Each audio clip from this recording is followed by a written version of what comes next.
There really aren't that many ways to change the iMac. It's already thin and light, though none of that really matters for a desktop.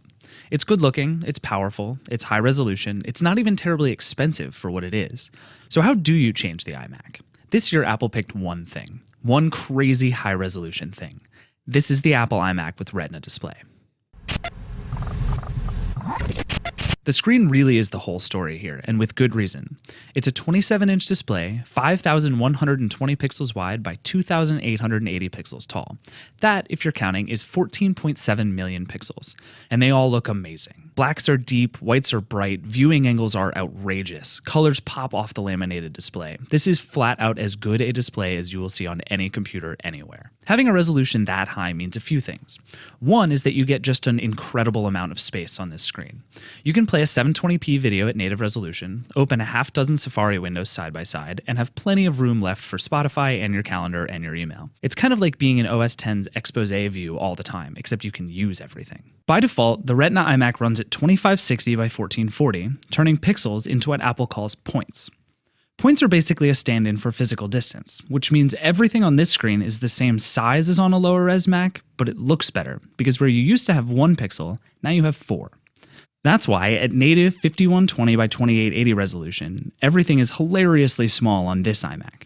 If you're using 4K video or a high-res photo, the iMac is content-aware enough to render that part pixel for pixel while still doubling everything else. Basically, this is all a complicated way of saying that when you have the content to suit a 5K display, the iMac shows it accurately, and usually with space to spare. Otherwise, it tries to find the middle ground to make everything a little more usable. That content thing is the sticky point of the Retina iMac.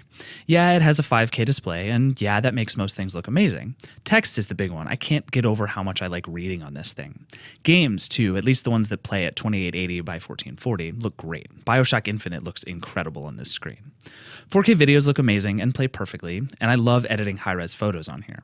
But when you have pictures, and especially video that isn't this high-res, it can look really bad. Netflix doesn't stream in 4K on the iMac, and even at its highest possible resolution is fuzzy and soft. Same with Hulu, same with most of YouTube, and just about anything else you'll want to watch. Basically, just don't try to watch anything that isn't 4K full screen, at least not while you're sitting just a few feet away from the iMac. Of course, this happens every time Apple puts out a Retina screen that's more impressive than the last one. It'll take the web and developers a little while to catch up and play at this higher resolution, but I think they will. You just might want to wait to pull the trigger on an iMac upgrade until then.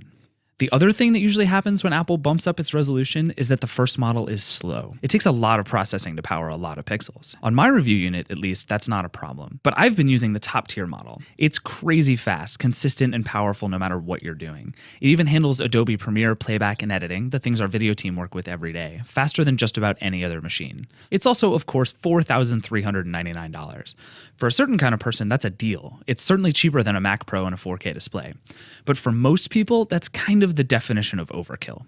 The thing is, though, I get the sense that the iMac with Retina display needs just about all of that power to really sing. Even with specs like I have, videos will occasionally still stutter when I open a new Safari tab, and games will flicker or tear as I play particularly complicated scenes. Performance on the iMac is fantastic. Having this much solid-state storage in particular is great, but I don't know how much room there is to spare here. Tread carefully with the bottom models. For $2,499, you get a 3.5 GHz Intel Core i5 processor, 8 gigs of RAM, and a 1 TB Fusion drive, which is part solid drive, part spinning drive. That's a lot of hardware, but it might not be enough if you're going to really put this thing to the test. If you just want Safari and Chrome and iPhoto and Spotify, though, buy away. This is the best screen ever for using those things. It all runs underneath OS X Yosemite, the newest version of Apple's software and one specifically built for a screen like this. There's lots that's new about Yosemite, but nothing specific to the iMac, though things like handoff and continuity might actually make a desktop more usable, since it's so easy to take your work with you now. The insides are all new, but the shell of the iMac is still the same. It's the same thin silver aluminum shell that bulges slightly in the back and hides all its ports and looks good absolutely anywhere you put it. There's a Thunderbolt 2 port, 4 USB 3 slots, an SD card slot, a headphone jack, and an Ethernet port. There are good sounding stereo speakers firing out of the bottom, but I'd still connect something external. It sits even on the same stand as ever. The hardware just hasn't changed here, and it didn't really need to.